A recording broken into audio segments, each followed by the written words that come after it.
we're getting into a conversation. According to the World Health Organization, but Daktari and Marylize will correct me, 1 in 10 women are affected by endometriosis. 1 in 10 women. And that was, I think, 2024 data. So we'll just try and unpack what is it? How do you describe endometriosis, how it affects women, and the fact that there's no cure, but how is it effectively managed, even as people go through different development stages in their age, etc. So we're focusing on endometriosis. Dr. Njagi is with us in studio. He's a gynecologist, and 20 years ago, we didn't have endometriosis specialist. I feel played, but it's fine. And Marylize is, I guess you would say, a survivor, and they'll tell us about their experiences. That's right. Welcome, guys. Thank you very much. Thank you for having us. It's good to have you in studio. Before anything else, Jenna will give you a quote. You can say if it speaks to you, if it resonates with you, or not. I love how you add or not, because somebody might be like, Yosiji. Yeah. Like, I don't know. I want to leave, the door open. The door open. Binyavanga Wainaina once said, we are people afraid of being honest with ourselves. You agree? I think I must agree. Yeah? I agree as well. Yeah. Even when it comes to how we look at the issues that affect us. Right. Yeah. And in my mind, I had that in mind because I'm like, even with endometriosis, what is it that we're afraid to confront? What is it that's keeping us back from really getting to a place where people have a better understanding of it, better understanding of how it's treated. But maybe we can start just very easily breaking down what is endometriosis. A lot of people know about it, but like breaking it down in the simplest terms, what is endometriosis? Yeah, well, thank you so much for having us. If we start with endometriosis, it's important for us to understand the female reproductive system, and by that I will be referring to the uterus. Uterus has different layers. There's the one particular that is responsible for the menstrual bleed, which we call the shedding of, which is the lining of the uterus. So this layer is called endometrium. What we know now about endometriosis, and there's still a lot that we are learning, is when you have the presence of tissue which are similar, and that's very important. It's really not exact the same tissue. Biologically, we know there are a little bit of differences. If you have this tissue found somewhere else other than inside the uterus, we have a diagnosis of endometriosis. Yes. So, similar tissue anywhere that's not the uterus. That's not inside the uterus. What are then the most common places? Because I think, the more you get to know, the more you realize that, it could be found literally anywhere. But what are the most common places that this tissue is then found? Yeah, I think you're right. Endometriosis can be found just about anywhere. And this really explains how there are different theories that explain the development of endometriosis. But commonly what we get to see, much of endometriosis will be found outside the uterus, behind the uterus. Now, if you look at the anatomy just slightly, you have the uterus, and right below the uterus, there's the bowel or the intestine, the large bowel. So in between these two organs, that's where you're most likely going to find endometriosis. And when it starts around that space. We call it posterior, compartment. Okay. Yes. I'm looking through diagnosis, like you said, 20 years ago, endometriosis specialist. Who's that? I can't imagine how many women were misdiagnosed or not diagnosed at all, or gaslit or anything. Marylize, when did you get your diagnosis? What led to the diagnosis? I got my diagnosis on 29th of April 2021. Leading up to that has been quite a roller coaster, because since I started my menstrual cycle, I only remember my first 2 months being somewhat normal, because at this point I don't think I know what normal menstrual cycle is. And so, like, always having very painful cramps during my cycle. And this is when you're younger, so the biggest conversation in the room is always, that's a normal thing, you'll get used to it. And then before you know it, I am even struggling with my health even as I'm doing my KCSE exams. And then I finish, and shortly after, I think my first misdiagnosis came from then, because I remember having surgery, but mostly when I'm asked, I'm like, I was too young. There's so many things I do not know, because I just had my surgery like literally a couple of months after I finished high school. And then fast forward to that went on. What was the surgery for? What was the diagnosis at the time? I just had a surgery in my tummy and something was removed. But until today, if you ask me, you don't know. That and many other things that have happened in my life would not allow me to know what exactly happened. But then continuous painful cramps. But then it's too painful, it becomes debilitating, you can't leave the house, you become a very dysfunctional human being. Whenever you're on your cycle, it means, and for a person like me who used to get between 5 and 7 days of a cycle, it means over 10 days of not doing anything. That went on to sometime in 2019. I was still going through a crisis around July, and I remember I posted on social media, on Facebook, and I asked someone, can someone recommend a gynecologist that I can go see because things are not okay? And at this point, I was bleeding. Sometimes I'd get 2 cycles to 3 cycles a month, and it would be very heavy bleeding. And on getting a recommendation of a gynecologist, I went and saw a gynecologist right here in the CBD at Norwich Towers. And I didn't get a diagnosis because it was my first time getting a pap smear. And then and I love the quote that you read at the beginning because I resonate with it, because as a person who is very keen on being authentic and speaking about my story, it was frustrating that I had an experience similar to, as a survivor of sexual violence, it felt like I was violated, but I didn't know what to compare it to because I've never had a pap smear. So I know nothing about what goes on in a pap smear. So in my innocence, I went on Facebook and posted about it, and I was like, can anyone who is a doctor, anyone who has done a pap smear before, just tell me the makings of what a pap smear looks like? And it's in those messages that I'm getting and the comments that I'm getting on the post that I'm realizing, yeah, it was indeed violence. And so the first moment of not really the first, but like a moment of gaslighting for myself was in that moment where I questioned what was happening. And I remember when the person who recommended the gynecologist to me was on Facebook, and I think she called the gynecologist, and from there on out, the gynecologist refused to see me because I was to come back 3 days later to get my results and an analysis of what they had seen. He just texted me and told me, there's nothing wrong, you're fine. And then he said, your appointment has been cancelled. So that got me really scared, like the realization that, so there's going to be a chance that I'll be violated while I'm trying to just get a diagnosis or something like that. Just pause there. There's a lot of things you've said.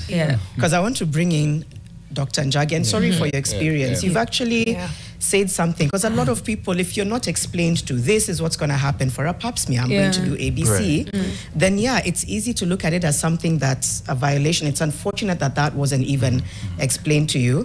But the reason I want to bring but you're saying after you did the research, you realized that that was not standard procedure. That was not standard procedure because like there are things that he did that he shouldn't have done. And so I had fear, and I remember from July to around November, I still was struggling, but I was scared to go to the hospital. And then my now primary doctor, who is Dr. Nelly Bosire, who linked us up, I met her in November in a totally different setting. We were in a feminist space. We were having conversations about women and all that. And we were told she's a gynecologist. So I pulled her aside and we had a very long conversation about like the fears that I have, but also the struggles that I had. But then also at the moment, I was going like so many transitions in my life and financial struggles. And then I remember she just told me, Marylize, just go home and sit with yourself and think about it. When you feel you're ready, finances or not, just let me know and then we'll work on it. Okay. Mariam, thank you for that. Thank you for being like, no, let's get it clear. It was not normal procedure. It was a violation. Because I understand exactly what that is, the idea of not knowing what is normal invasive, this is a pap smear, versus what the line is, especially for the first time. And that's another thing that we need to talk about on the show as well. Obstetrical violence, gynecological, all of those. But let's even see let's hear your thoughts, because she's raised so many points. She's raised the medical gaslighting, and what Mariam has just spoken to, which is where there's violation. And it does seem to anecdotally be widespread. A lot of people will say, I was told it's normal pain, just take painkiller and it'll go away. And I'm wondering whether this is what led you to say, maybe this is what I should specialize in. How rampant is it? What is, how, you know, why does the gaslighting still persist, and how do we get around that? Yeah. Well, first of all, it's sad to, you know, learn the experience from Marylize. But I think there's one thing I would want to put out, that endometriosis is complex. It's a very complex condition. Number one, up to date, we still don't know what causes endometriosis, or what we call pathophysiology, the development of endometriosis. That's one. Globally, there's no consensus in diagnosis of endometriosis. Right. Secondly, we don't have screening modalities. For example, the pap smear, it's now routinely advocated for cancer of the cervix. And with all this uncertainty, makes diagnosis of endometriosis a little bit complex. Now, not only is it complex making diagnosis, also treatment is complex. Now, let me just bring it a little bit close home. A few years ago, it was believed that making diagnosis of endometriosis required technology called laparoscopy. So that is introducing a camera inside, it's a minimal invasive procedure, introducing a camera inside a woman's abdomen and trying to accurately visualize the disease. Right. Well, you can. Again, you mentioned 20 years ago. Going back, I don't know how many centers we had that were equipped with laparoscopy. So if it was, mostly it was going to be private facilities. So what does that mean? There's limited access to diagnosis, possibly treatment. So how we, or you know, our physician treated is mostly through symptom. So, and of course, we know endometriosis is symptoms. Patient presents with classical presentation for endometriosis. So I really want to say these were some of the challenges. But of course, you know, when patient will come to healthcare, there's expectations that, you know, you should get it and you should get it right. And it's so different with endometriosis. Again, we know endometriosis is a chronic condition. You treat it, there's recurrence.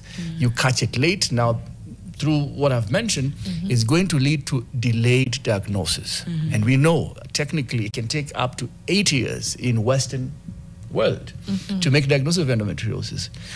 Now, can you imagine? We don't have the figures for we don't have the figures for Africa. So would it be more than 10 years to 15 years? I think that's research we really need to look at. And I'm really working on looking at what are the delays and what is the average delay for patients who come with advanced disease for endometriosis, because some are coming pretty late with advanced disease. You mentioned symptoms. Yes. Maybe you can share those, and then we can tally against maybe what Marylize was feeling. What are these common symptoms? So the commonest symptoms, again, as I mentioned, because of the relationship with the hormonal changes and similarity to the lining of the uterus, it's going to be, the commonest is going to be pain during menstrual period.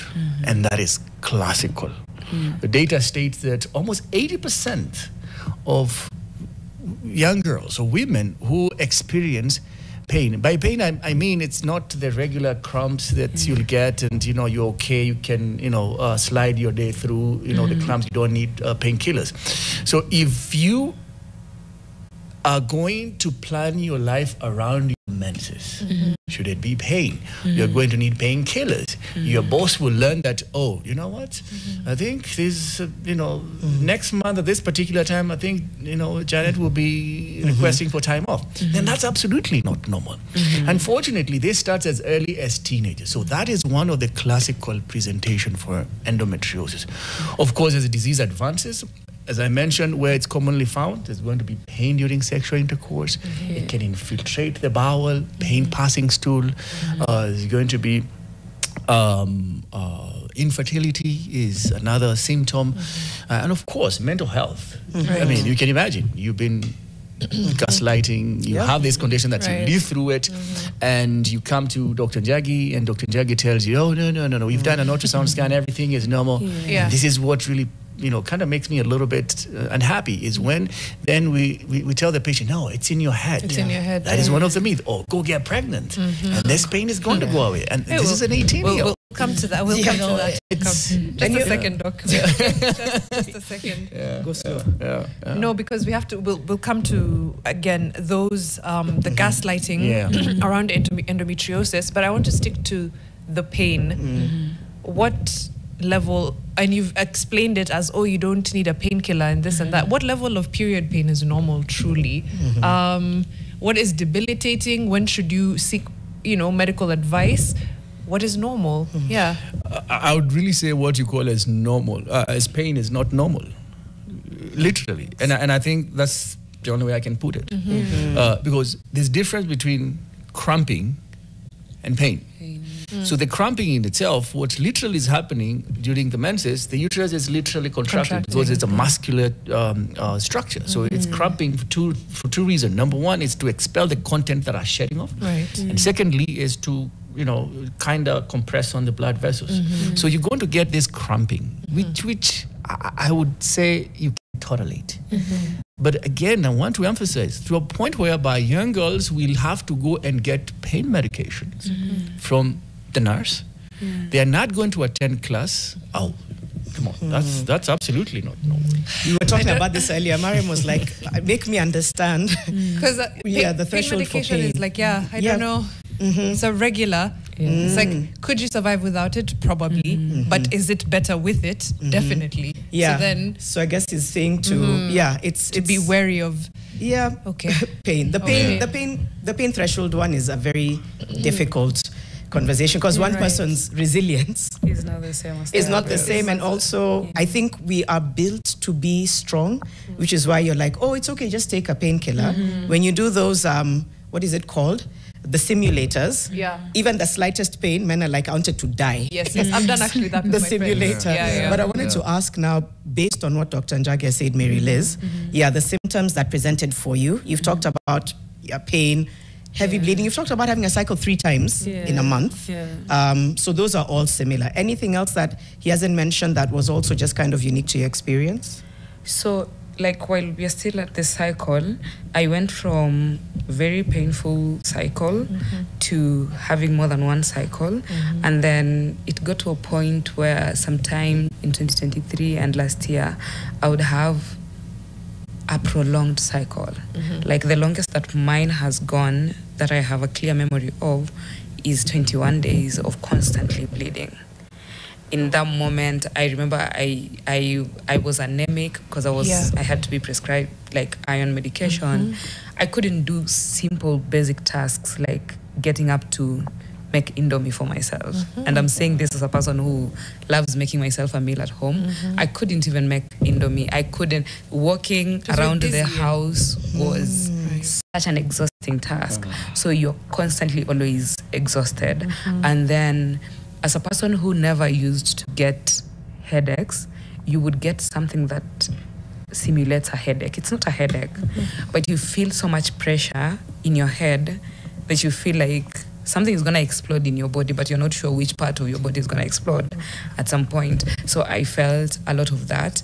And then the physical of it was, prior to my first surgery, my umbilical cord was okay, but after my first surgery, the recurring of the endometriosis led to my umbilical cord becoming darker but also painful. Like, today is my first time I've worn my pair of jeans since I had my surgery in August.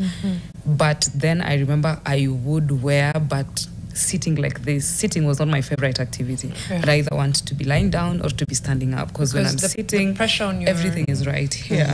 And so, and that was really new, because you don't know how to explain that. You also don't know what is going on. Like my umbilical cord went from the shape I knew it to a totally different shape, because like it sort of grew over itself, and then it became like very dark, and sometimes it would redden up when the pain is too much to handle.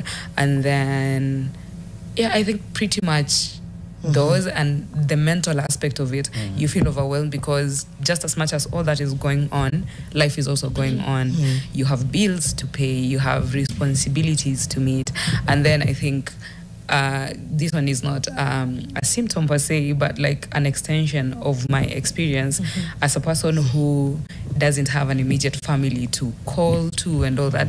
It meant a lot of things happened when I was alone. I would have a crisis in the middle of the night, and I'd be like, you know what, Marylize and Biubwa, that is me twice, you gotta survive. Wow. Me talking to myself and telling myself, you gotta survive the night so that we can figure out what we'll do in the morning. And then when that pain is gone, that makes you even lie on the floor in the house, is gone, you start asking yourself, what is that? Then it happens again, and then eventually it becomes not normal, but part and parcel of your life. We're going into a break, and I know Dr. wants to respond. I just wanted to ask, how many surgeries have you had so far?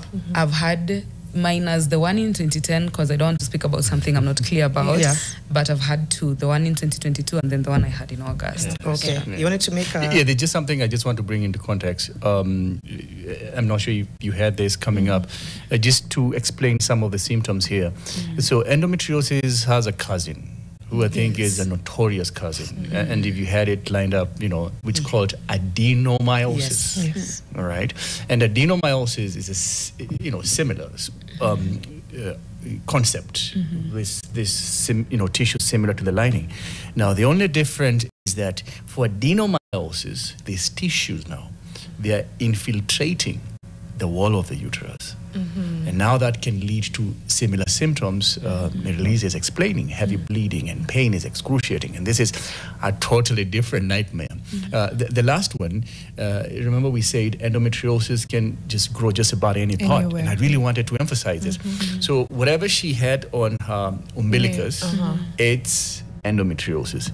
And it's really common, we get to see growth around the umbilicus, whether after surgery or without surgery. And it's going to be a mass, dark, which is just overgrowing the umbilicus. And the classical presentation is the following. Every time a woman is having her menses, the umbilicus will be bleeding. Yes. That's one. Pain, discharge, foul-smelling discharge. So this is, you really now get to start to get the technicality of endometriosis, and how easily it can be missed. Sometimes it's been confused for malignancy. Okay. Ooh, we have to go into a break. So much to cover. Yeah, so much to cover. In the next half hour, I think it's coming back to management because, quite a number of people have it. Yeah, and just thinking through, I don't know, policy shifts. I think Dr. has tried to be like, we are trying to, I'm like, do you guys care enough about us to just fix this for us? You can also call 0719-038-858 to share any experience you have, any feedback, but we'll be back. It's coming up to 8:30. We'll come back after the break. You can share your questions with us as well.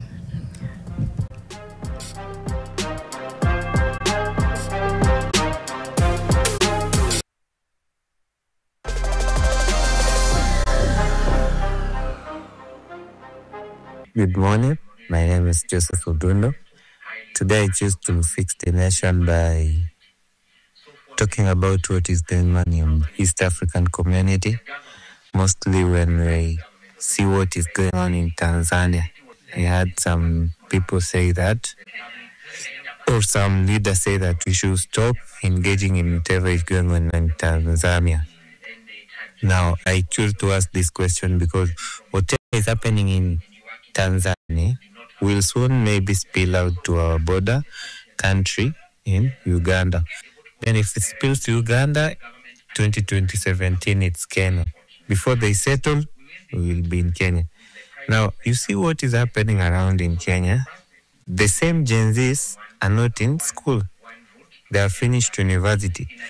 Now, I choose to fix the nation by telling our leaders to go back to these young people and talk to them, give them initiatives, give them hope. Because if you don't go down there, I tell you, the coming election, things will change. Thank you so much, Joseph, for sending us that WhatsApp Nation video. It was a wonderful one indeed, and you're absolutely right. Ukiona mwenzako ananyolewa, wewe unafanya nini? Unatia maji. That's what we're doing. Send us your WhatsApp Nation video to 0112 500 400 0112 500 400. Let us know what you're doing to fix the nation, what you wish could be done to fix the nation where you are. Put your phone in landscape mode, say my name is Marylize Biubwa or Dr. Joel Njagi, and my bit in fixing the nation is ensuring that endometriosis is awareness on endometriosis is widespread, and that women have access to quality health care and they're able to get diagnosis on time and of course get proper treatment for endo. That's my bit in fixing the nation. You know, Mariam, I think we need to follow through and make sure everybody does these WhatsApp nations, because she gives the script like spot on. So Marylize, Daktari, Kabla Pris. Before we get into your feedback and get back to the conversation, we have Joy from Mumias who's on the line. Joy, good morning. I hope you can hear us loud and clear. Do you have a question or comment for either Marylize or Dr. Njagi? Okay. Joy, unatupata? Nakusikia. Okay, asante sana. Uko na swali? Niko na swali kwa daktari. Aya, endelea. Okay. I have this experience. Okay, during my menstrual period, I can go for like 6-7 days, and then it stops each one, and then ile nasikia uchungu kichwa inazamima during the 6th day. Mpaka nimeze dawa, like a day I must take like one of the kama tani maramia ya matatu. And then ikitoka the distance now it goes so dark, alafu iko na some membrane. Okay. I know I'm not getting clear. Have you understood? So unasema one headaches lazima pia uchukue dawa, si ndio? Alafu hiyo medicine zenyewe unatoka kama some membrane. Inatoka kuna layers zinatoka kama nyama. Okay. So imekuwa for some time. But me, I think it's common, but you may feel kama niko na irregular period. But nikitu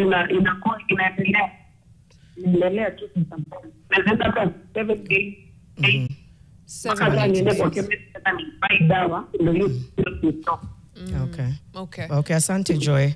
Asante kwa swali. I think Mariam heard it better than most. I don't think I got her very clearly. I heard, but from what I heard is, her menses last like 8 days of like heavy bleeding. She's in a lot of pain, including headaches, not just not just cramps. And then she's spoken about layers. That part I think you understood better. Something like the shedding being the clot. Like clots. Whenever the blood is coming out, it's like clots. A lot of clots that do come out. Okay, and it's very similar to what you had shared about the endless. Any response to her? I think you've touched on some of it. But I would say in relationship to our discussion today, adenomyosis comes on top of the list. However, I would make recommendations. She needs to be seen by a physician or a gynecologist, because there are different causes of heavy bleeding, including fibroids, coagulation issues. So it does not necessarily mean, and since we're having this conversation, that heavy bleeding is as a result of endometriosis. There can be other factors. We'll try to see if we can get through some questions before we come back to the management and what next. But first, Kita Kabui on YouTube says, thank you, Dr. Njagi. You're truly changing lives one surgery at a time. This is exactly what Fixing the Nation is all about, and that we need to invest in research and awareness around endometriosis. Elizabeth Wainaina says, I have deep infiltrating endometriosis and adenomyosis. It's really frustrating, and people just don't understand the pain I go through. I went through a series of misdiagnoses for many years. Ms. Karuga, kindly explain, does hysterectomy does not cure endometriosis? This is something that a lot of people tend to understand as the truth. And then Naima Ngene says, on the endometriosis discussion, I'm a survivor after suffering for many years. I had a partial hysterectomy surgery. So I think, in a sense, Ms. Karuga was maybe replying to Naima. I'm not sure, because they both talked about hysterectomy. Can you speak to us about that? I think, first of all, we go back to our introduction. What really is endometriosis? And I find that with endometriosis, adenomyosis, again, we've made clarity, is infiltration of the tissue, the wall of the uterus, the muscular wall of the uterus. So this is in most cases for endometriosis, uterus is just an innocent organ.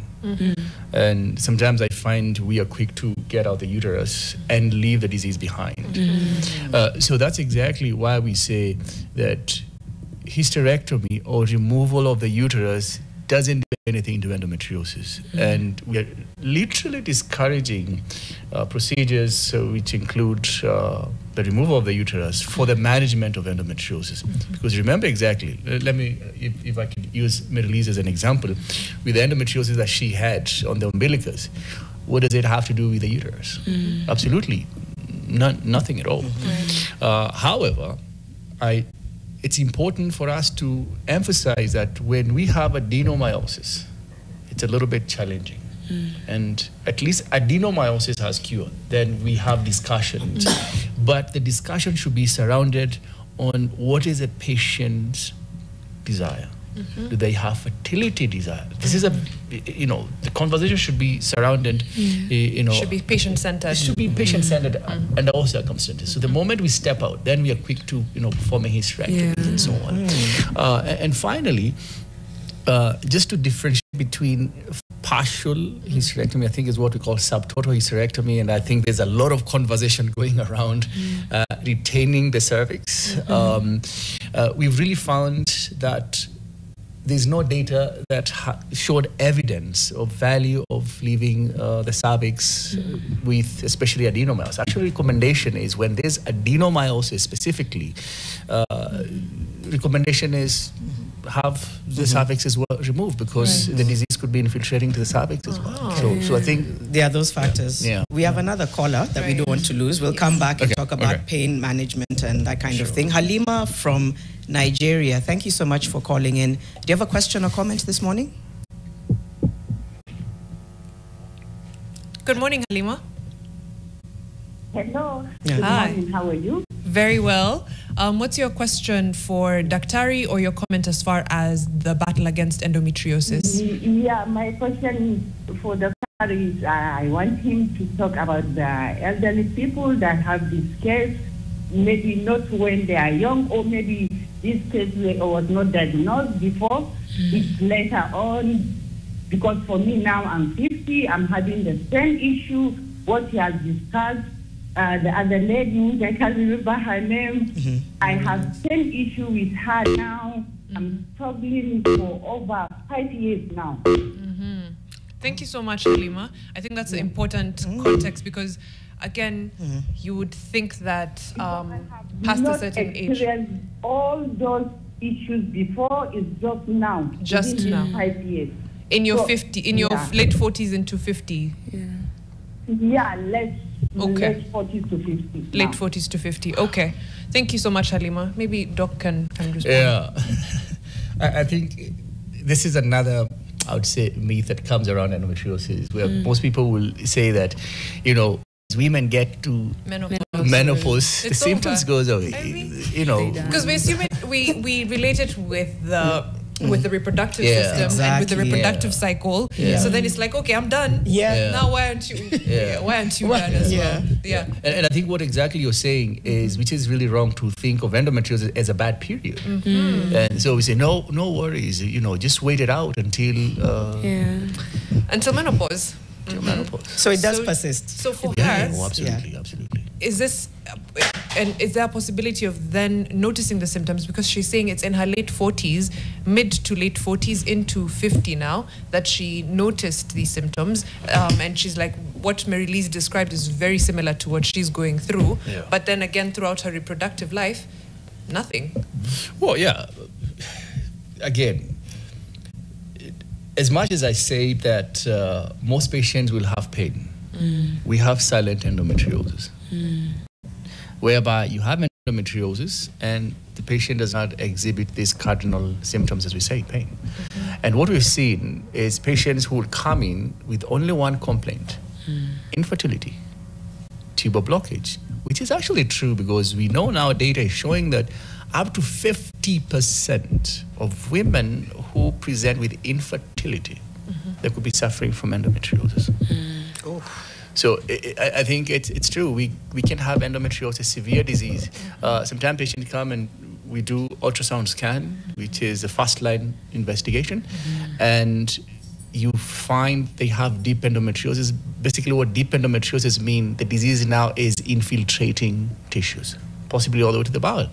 And you ask her, have you had symptoms? Say, no, I've been okay. So there's still also that possibility that you can have endometriosis, but no pain. Oh. Let's get into treatment, management. Let me begin with Marylize. Once you got the diagnosis, what was the next point of treatment? And then, Doc, you can tell us, ideally, how to treat, and then the cost. Marylize, you'll also speak to that, the cost of treatment, and from a public healthcare perspective, that how many women are able to access proper healthcare for endo with, for example, SHA, public healthcare. But start, Marylize. I think no one will ever be ready for what is to come after diagnosis, because first of all, a diagnosis is a very good thing, because I feel like for me, much as I've gone through so many hardships after my diagnosis, I can also not equate my life after diagnosis to the life I had before diagnosis, because then you're going through so much, but also you're being gaslit so much, so you end up living in these days where you're like, I don't know what's going on, but I guess it's life. It's not life. But then after diagnosis, it plummeted into very many new realities. My first reality that I encountered was, of course, the first automatic treatment that was recommended is being on the pill. Now, a conversation that I don't think we are ready to have it, and even if we said we were, I don't think we are ready to have it, honestly, is the fact that the research world on any reproductive health condition and the treatment of it, the medication that you require for it, especially hormonal medication, because a lot of reproductive, conditions are treated with hormonal treatment. We are not ready to have a conversation about how poorly research is done on hormonal medication. Poorly in the sense of, because women have this plethora of hormones that need balancing, research is mostly not done on women, because it's difficult to get a consistent result, a baseline, which for a drug to be qualified for use, it has to have a consistent result, a consistent good result over a period of time. Most of the time you cannot get from women. So your guess is as good as mine who research is done with and on. And I think that was the most shocking thing that I found out. And in my years of curiosity and reading and liking to interact with new information, it was shocking that I was finding this out when I'm already in too deep, because the pill almost took me out. I remember I went from being an average 63 to 65 kgs to going down all the way to around 55 kgs. I was thin, and people would compliment me and be like, Marylize, you look nice, you've lost weight. I'm like, bruh, you don't know what's going on in my life right now. I could give anything to be fat at the moment, because I really want my body to, I felt like if the wind committed, I would just be blown away. I would just be disappearing. Oh my gosh. So that was the first thing. And then progressively that became, because it's a lot of trial and error as well, again, for the same reason that unless your hormones agree with this treatment, it's a constant, never-ending process of you have to try new things until you arrive at, and even up to the time I was getting my surgery in August, I was in like 3 different hormonal treatments that you have to use, sometimes overlapping, sometimes when you're taking a break from this one, you're doing this other one, and then there's one that you're constant. And it's all because there's no one way to look at it. And then there's no, just because that worked for me, doesn't mean if I told you, go do this, it will work for you, because your hormonal profile is also very different from mine, regardless of the fact that what would be like the baseline for women's hormones. No such thing exists. That is such a good point. And I love what you've asked about treatment using SHA etc. Before we get there, I'm just wondering, so Marylize, so how are you managing now? Okay, this is post-surgery. What will effective management look like for you now going forward? Is it going to change, or how are you managing your symptoms? What are you on? How are you managing? Compared to then, right now I'm not on anything. Okay. I can promise you for a fact I'm not on anything. It's like, this is my 3rd, almost 4th week of not being on any medication, including not on painkillers. And I never knew this is a reality. To be honest, I never knew this is a reality. Apart from the little fatigue that I feel because I'm not yet fully healed, because also the surgery was very invasive. Like it was invasive, it was major, it was a lot of things happened at the same time. So I will require until up to 6 months post-surgery to be able to fully have a sense of what being myself looks like.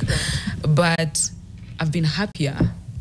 Right now, managing for me looks like constantly chasing the joy that I feel, because I feel so much joy, something I never knew I would get to, because it was to a point where when you feel joy, you feel guilty, because you feel like your brain wants happiness, your body keeps on telling you, no ma'am, we can't do that. And then also it looks like showing up for myself, because it was very difficult. And as someone who has highlighted that I've been doing this by myself, except for my chosen family and people who have committed to being in my life for whatever reason that they chose me for, it has involved a lot of trying to show up for myself and me failing so many times, and extending so much grace to myself to understand that it's not that I don't want to, it's just that I can't. And it's okay to not be able to do something sometimes. And while my biggest theme before surgery was, Marylize, you can do hard things. Right now my theme is, Marylize, you can do easy things. You can do easy things. You can because, do soft things. yes, I can do soft things because I can relax. I can just take time to rest. Then rest was not rest. You would lie down, but you would still be in so much pain. And now everything feels like you have to try so hard. And so I had to constantly remind myself, you can do hard things, because if I don't remind myself that, then I might not be able to get through the day, which is basically the only thing I wished to do every day, to just get through the day. Get through the day. Yeah. Tell me, just give me a ballpark figure, because I want to go to Doc as well. A ballpark figure of how much you have spent treating your endo, Marylize. How much I've spent? It's difficult to arrive at a figure, because just the surgery that I've had in August, around 1.7 million went into it. But then, if I was to consider the treatments, the appointments, even the times when you can't go for any of those, because you have to choose, do I pay rent, or do I buy medication, or do I go for an appointment, or... And then when I factor in the first surgery, which thank goodness for what Dr. Njagi does, that's why I had to travel all the way to Nyeri to get my surgery done. But because of that program, I got to get the surgery on a very subsidized price, which is a good thing. But if I was to say figures, a standard figure would be I've spent over 5 million on treatment and managing after diagnosis. After diagnosis. This is not before diagnosis. So before diagnosis is a totally different story. Is the program laparoscopy machinani, or it's something else? It's laparoscopy machinani. So now you can talk Tell us about that and the treatment options for endometriosis. And the cost. And the cost and where we are with Sha. Yes. So again, as we discussed earlier, the first thing is we need to listen to the patient. And I think that's something we don't do much. Because the patient gets to tell you their diagnosis. As we mentioned, this classical symptoms. So first, listening to the patient, and the first thing is they have symptoms suggestive of endometriosis. So you have to have high suspicion index, number one. The second thing in diagnosis, the first line is ultrasound scan. However, it's not any regular ultrasound scan. It has to be performed by an expert. Eye sees what they know best. And that's the challenge, whereby you have ultrasound scan done and it's reported as normal. You come to us, we do an ultrasound scan, we tell you you have a stage 3, stage 4 endometriosis. And the patient gets confused, there's discrepancy. It's the same ultrasound scan. So it's, again, depending on who's doing ultrasound scan. And I really come to it with the big question is, why do we not have many centers offering doing this? So again, we go to training and everything else. So once we do ultrasound scan, then you'll be able to have an idea of how much endometriosis we are looking at, deep endometriosis. However, and this is, we have to put out this out loud. In the event that you've had MRI or ultrasound scan, which is negative, does not show evidence of endometriosis, it does not rule out endometriosis. So you don't treat the image, you treat the patient. Because this is exactly as Riz has mentioned, your imaging is fine, you're okay.